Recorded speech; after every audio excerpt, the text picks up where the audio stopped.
There is a particular quality to an absence. Not the absence of a person, not the absence of sound, the absence of a thing that was always there, that you stopped truly seeing precisely because it was always there. On the morning of August 22nd, 1911, a painter arrived at the Louvre in Paris. He set up his easel in the Salon Carré, he arranged his brushes, he mixed his colours, and then he looked up. The wall was empty, where the Mona Lisa had hung for 11 years, where Leonardo da Vinci's small, strange, inexhaustible painting had watched the world walk past for over a decade. There was nothing. 4 small iron pegs, a faint rectangular outline in the paint where light had not reached, and nothing else. The painter told a guard. The guard went to check the roof. Perhaps the painting was being photographed. It was not. He checked the restoration studio. It was not there either. It took 28 hours from the moment of theft for anyone in the Louvre to notice that the most famous painting in France was gone. I am Inspector Morrow, and this is the case of the painting that disappeared and the world it left behind when it did.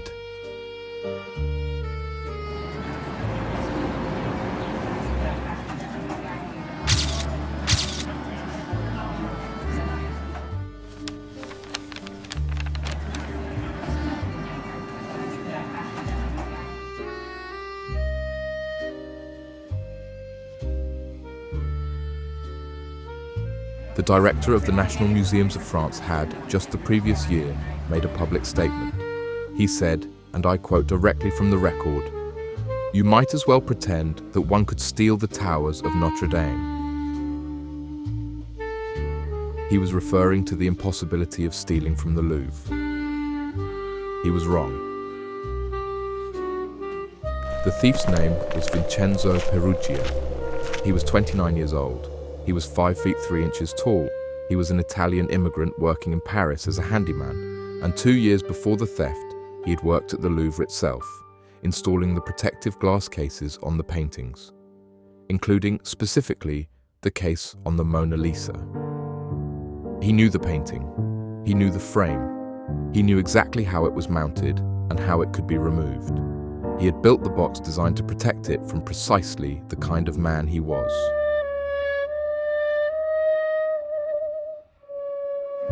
On the morning of August 21st, 1911, a Monday, the day the museum was closed to the public, Peruggia arrived with the other maintenance workers. He wore a white workman's smock, identical to those worn by Louvre employees.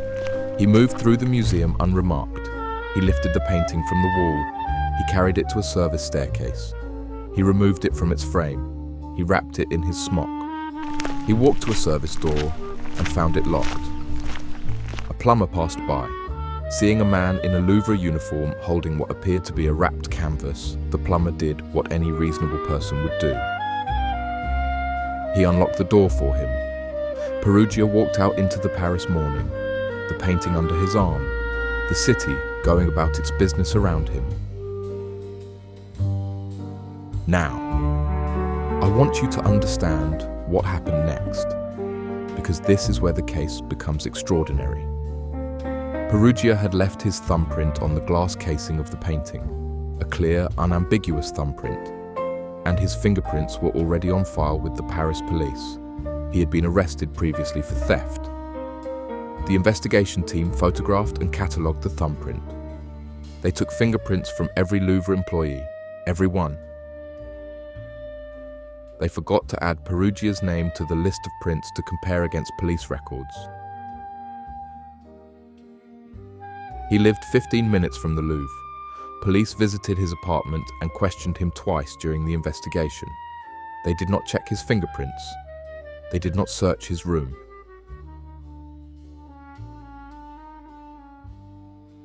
For 2 years, Vincenzo Peruggia came home every evening to a small Paris apartment where the Mona Lisa sat at the bottom of a white wood trunk beneath a false bottom wrapped in red velvet. While the investigation collapsed quietly, the rest of the world lost its mind. 60 police officers scoured the Louvre for clues. Ships leaving French ports were searched. The poet Guillaume Apollinaire was arrested. His friend, a young Spanish painter named Pablo Picasso, was brought in for questioning. Thousands of people came to the Louvre to look at the empty wall, not at other paintings. At the wall, at the place where she had been.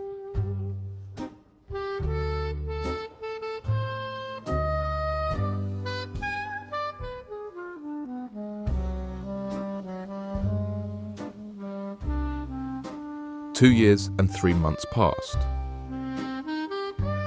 In November 1913, an antiques dealer in Florence named Alfredo Geri received a letter. The handwriting was careful, the Italian slightly formal. The sender gave his name as Leonardo Vincenzo. He claimed to have the Mona Lisa. He offered to return it to Italy, its rightful home, he wrote, for 500,000 lire. He had one condition: the painting must never be returned to France.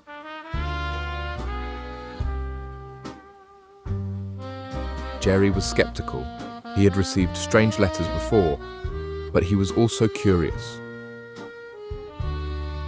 He contacted Giovanni Poggi, director of the Uffizi Gallery, and together they agreed to meet this Leonardo Vincenzo in his hotel room. Peruggia let them in. He gestured to the trunk at the foot of the bed. He lifted out a false bottom. Beneath the false bottom, wrapped in red velvet, lay the Mona Lisa.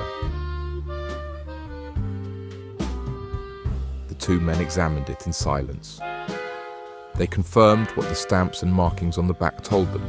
It was genuine. They told Peruggia they needed to take the painting to the Uffizi for a final verification. He agreed. He handed it to them. They walked out with it. Then they called the police. Peruggia was arrested in his hotel room that evening. He did not resist. He told investigators that he had acted out of patriotism, that the Mona Lisa had been stolen from Italy by Napoleon, and he was simply correcting a historical injustice. He was, he said, a hero. He was wrong about Napoleon.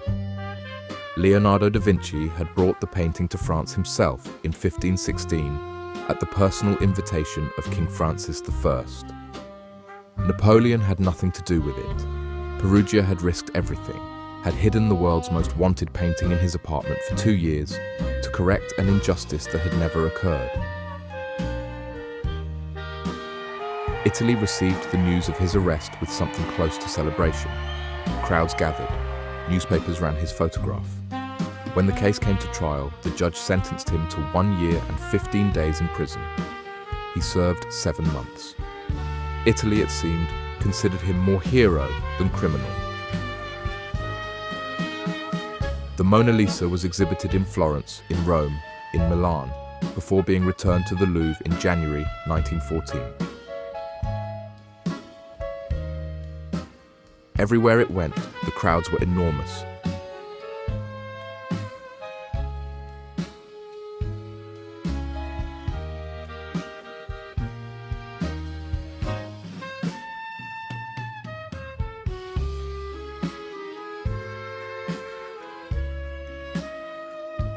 I want to tell you something that most accounts of this case leave out.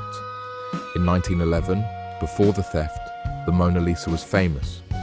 It was studied by scholars, admired by artists, reproduced in books.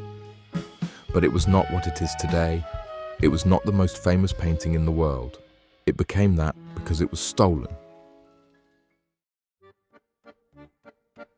The 28 hours between the theft and its discovery produced something no amount of curatorial effort could have manufactured: global fascination. The empty wall drew more visitors than the painting ever had. The name Mona Lisa appeared in newspapers in languages Leonardo da Vinci had never heard spoken. People who had never set foot in an art gallery felt, suddenly and personally, that something of theirs had been taken.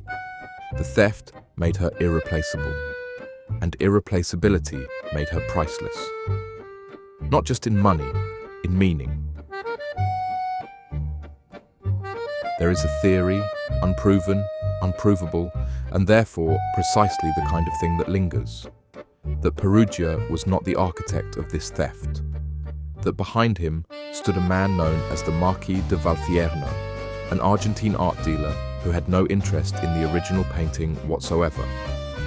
His interest, the theory goes, was in 6 forgeries he had already commissioned, 6 perfect copies of the Mona Lisa painted before the theft. His plan was not to sell the original. His plan was to create a world in which the original was missing, and then sell the forgeries to 6 different collectors who each believed in secret that they owned the real thing. No one could report it stolen, because no one could admit they had bought it. There is no evidence for this theory.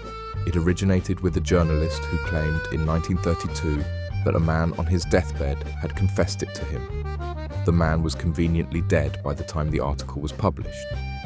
Peruggia, for his part, maintained his story until the end. Patriotism, justice. The painting belonged in Italy. He died on the 8th of October, 1925, his birthday. What I can tell you with certainty is this. Before the theft, a painting, admired. After the theft, a myth, permanent. The Louvre now draws over 9 million visitors a year. A significant portion of them walk past works of incomparable beauty and complexity, Vermeers, Raphaels, entire rooms of antiquity. To stand in a crowd, 7 people deep, holding a telephone above their heads, trying to photograph a painting behind bulletproof glass that is smaller than most people expect. And she looks back at them, with that expression that has never been satisfactorily explained. That slight displacement at the corner of the mouth. That quality of knowing something she has decided not to say. Some things become what they are because they are lost.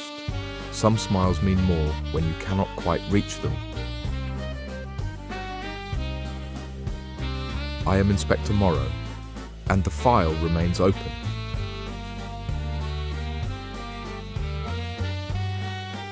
If the darkness suits you, stay.